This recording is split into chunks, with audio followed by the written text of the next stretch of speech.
სინქრონიზაცია შეფერხდა? ნუ ინერვიულებთ. ახლა გაჩვენებთ, როგორ აღადგინოთ კავშირი მარტივად სუპერფინსა და ვებ სუპერფინს შორის. თუ რაიმე მიზეზის გამო შეწყდა სინქრონიზაცია, ამას პროგრამა გაშვებისას გაცნობებთ.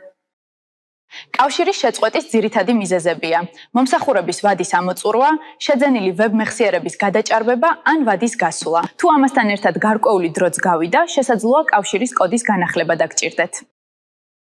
სინქრონიზაციის შეწყვეტის სხვა მიზეზის შემთხვევაში მოითხოვეთ ონლაინ საკონსულტაციო შეხვედრის დაჯავშნა. სუპერფინში დაეთანხმეთ კავშირის შეწყვეტის შეტყობინებას და ვებ სუპერფინში გახსენით ორგანიზაცია. სწრაფი ზოლის მენიუდან აირჩიეთ დაკავშირებული პროგრამები. ღილაკზე დაჭერით კავშირის კოდის განახლება. L-ფორტაზე გამოგეგზავნებათ ახალი კავშირის კოდი. შეამოწმეთ L-ფორტა, გახსენით GSS-G-ის შეტყობინება და დააკოპირეთ მიღებული კავშირის კოდი.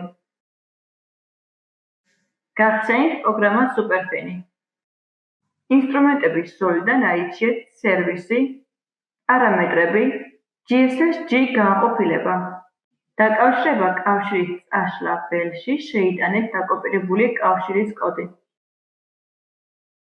მონიშნეთ სუპერფინ GSS-G საბუთების ავტომატური სინქრონიზაცია და დაეთანხმეთ. კოდის შეყვანის შემდეგ მარჯვენა ქვედა კუთხეში გამოვა შეტყობინება სუპერფინ GSS-G. დაიწყო ავტომატური სინქრონიზაცია. როგორც ხედავთ, სინქრონიზაცია კვლავ აქტიურია.